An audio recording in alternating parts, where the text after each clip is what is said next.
අද කියලා දෙන්න හදන්නේ ඉන්දියාවේ තියෙන සිම්පල්ම බ්‍රෙක්ෆාස්ට් එකක් හදන හැටි. පෝහා හදන හැටි.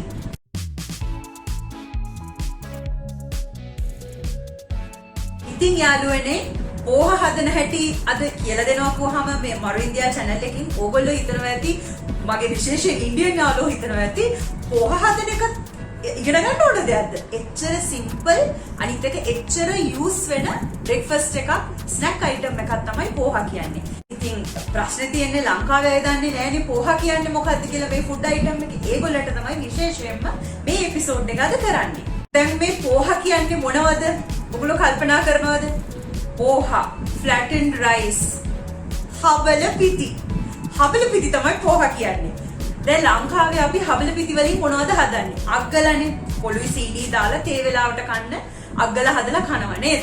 ඉතින් අග්ගල විතරක් නෙමෙයි උදෑසන ආහාරයකට මේක කොහොමද අපි පාවිච්චි කරන්නේ කියලා අද ඉගෙන ගමු. මේ තියෙන්නේ හබල පිටි.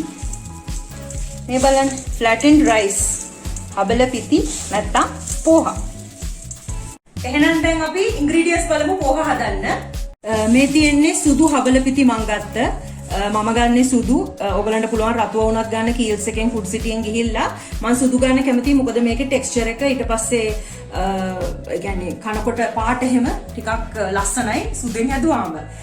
ඊළඟට අපිට ඕනේ බී ලුණු ගෙඩියක්. හොඳට චොප් කරලා චූටිට චූටිට ගන්න බී ලුණු ගෙඩියක්. ඊළඟට තක්කාලි ගෙඩියක් ඕනේ ඒකත් චොප් කරලා ගන්න. මේ තියෙන්නේ අමු මිරිස්. ඊළඟට අමු රටකජු. මේ තියෙන්නේ කරිපත්තා. ඒ කියන්නේ කරපිංචා සාමාන්‍යයෙන් මෙන්න මෙච්චර විතර ප්‍රමාණයක් ගන්න.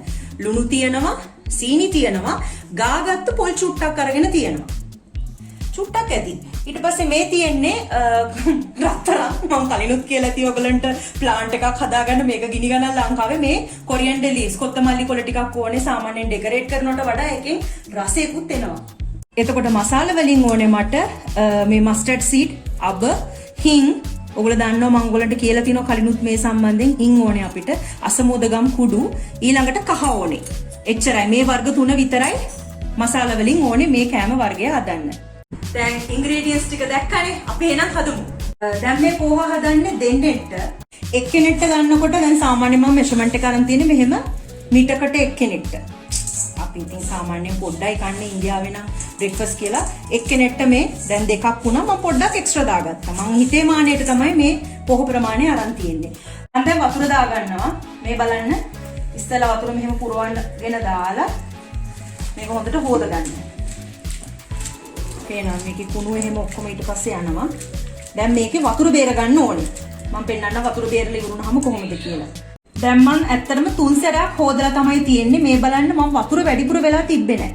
මේක පොඩ්ඩක් කඩන්න ලේසි නෑ. ඒ කියන්නේ බෙරි වෙලා නෑ මේ. තාමත් හයියයි. අන්න ඒ විදිහට බෙරි කරගන්න එපා මේක.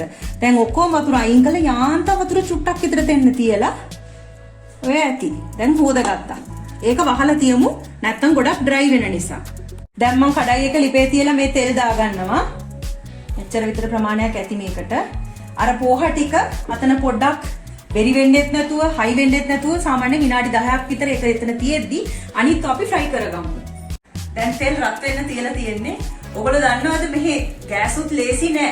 ලංකාවේ කොහොමද ගෑස් ඉවර වුණා, ටක් ගාලා සිලින්ඩරේ දාගත්තා, ෂෙඩ් එකකට නැත්තම් ෂෙල් ගෑස් එකකට ගියා. රුපියල් අන්තිතනේ දැන් 2500ක් විතරනේ දුන්න ගෑස් එක හම්බුණා.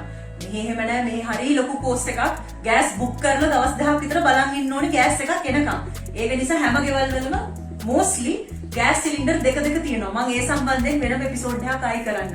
එහෙනම් දැන් තෙල් රත් වෙලා තියෙන්නේ. දැන් ඉස්සෙල්ලාම අපි දාගමු අබ. මේ බලන්න අබ දැන් ඔන්න ක්‍රැකල් වෙනවා. ඊළඟට අපි හිං. ඒ කිව්වේ අසමෝදගම් කුඩු ටිකක් දානවා. මෙහෙම විහිදුවලා දාන්න.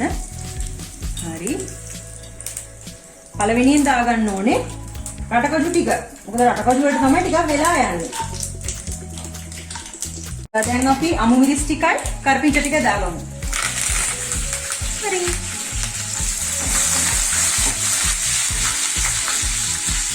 මේ දාන අමු මිරිස් ටිකෙන් තමයි ඩිපෙන්ඩ් වෙන්නේ මේ ඩිෂ් එක කොච්චර සැරද කියන එක. ඉතින් ඕගලන්ට ඕනේ නම් ටිකක් වැඩිපුර අමු මිරිස් දාගන්න. මම චුට්ටක් විතර වැඩිපුර දානවා. හැබැයි මෙහි කට්ටිය නම් අමු මිරිස් කෑලි 2-3ක් වගේ තමයි. මොකෝ ඔච්චර සැරකන්නේ නැහැ උදේ පාන්දර. දැන් අපි දාගමු ලුණු. ලුණු ටික හොඳට fry කරගමු. මේක ඇත්තටම transparent වෙනකම් හොඳට fry කරගන්න ඕනේ තෙලේ. මේක දැන් පොඩ්ඩක් මම ගෑස් එක අඩු කරලා ලුණු තැම්බෙන්න වෙලා යන නිසා ඒ අතර මම අර පෝහ වලට පොඩි වැඩක් කරනවා. ඒක පොඩ්ඩක් පෙන්නන්නම්. හබල පෙතියක හොදගෙන තිබ්බනේ. මේ බලන්න. මේක පොඩ්ඩක් දැන් අර ඩ්‍රයි ගතිය ගිහිල්ලා චුට්ටක් විතර වතුර ඇබ්සෝබ් කරලා දෙනවා. මේ වෙලාවේ දැන් මම දාගන්නවා සාමාන්‍යයෙන් මේ ඩිෂ් එකට ඕන ලුණු ටික. මම මේකට නෙමෙයි දාගන්නේ මේ හබල පෙතියකට. දෙනවා ඇති කියලා අපි අඩුපාඩු බලලා පස්සේ දාමු. ඒ එකම සීනි ආන්තම් චුට්ටක් දාගන්න ඕනේ. සීනි අනිවාර්යයි. හොඳේ. දැන් මේක හොඳට කලවම් කරලා තියන්න.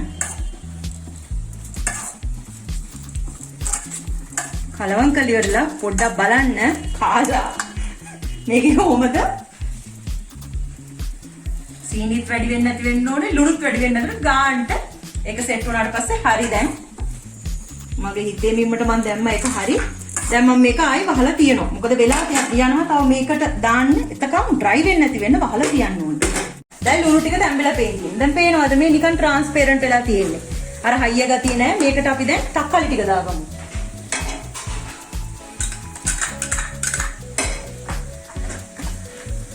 මම පොඩ්ඩක් ගෑස් එක ෆුල් කරගත්තා.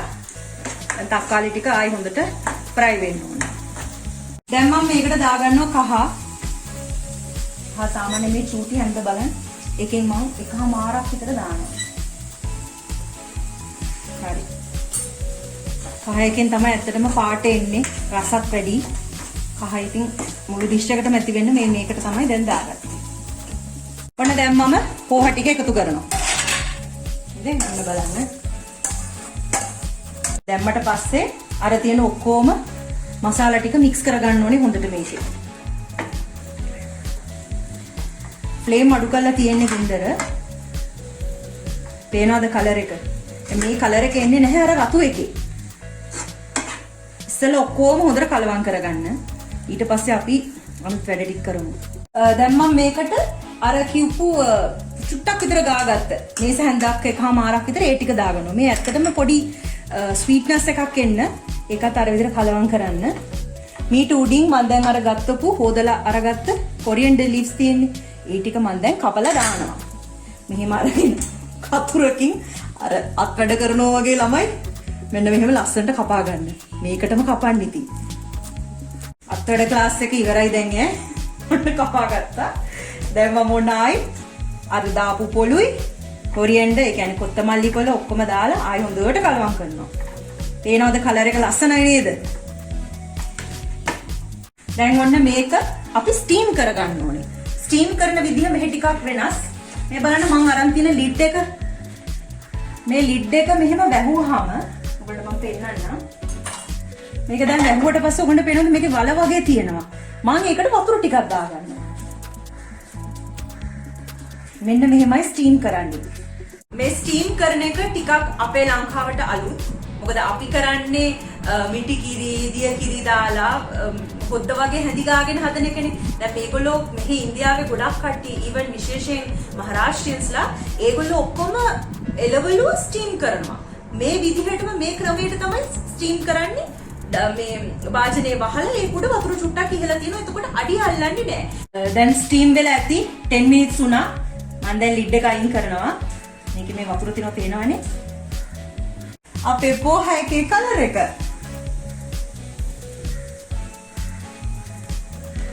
මොකද හිතන්නේ? හරි ක්වික් නේ. මෙහි කට්ටිය පෝහ සාමාන්‍යයෙන් සතියට සැරයක් අනිවාර්යෙන් කනවා. මොකද හේතුව ඉක්මන්නේ.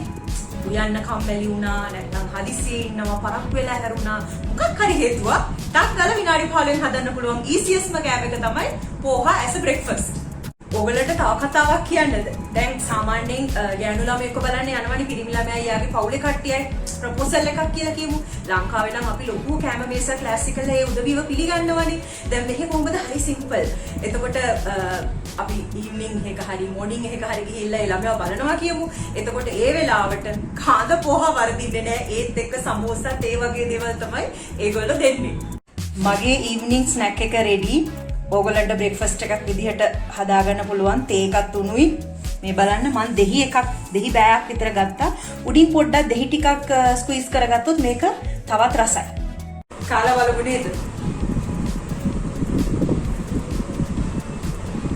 හරි. දෙකක් පිළ බලමු. නියම කොම්බිනේෂන් එක. අද මාරු ඉන්දියා channel එකෙන් එහෙනම් ඔයගලන්ට කියලා දුන්නේ පෝහා හදන හැටි. පෝහත් එක්ක ඉඟුරු දාපු තේ එකක් බොන්න කියලා වැඩක් නැහැ. එහෙනම් ඉතින් ඊළඟ සතියේත් හම්බෙමු. අපි එන්න ගිහින් එන්න.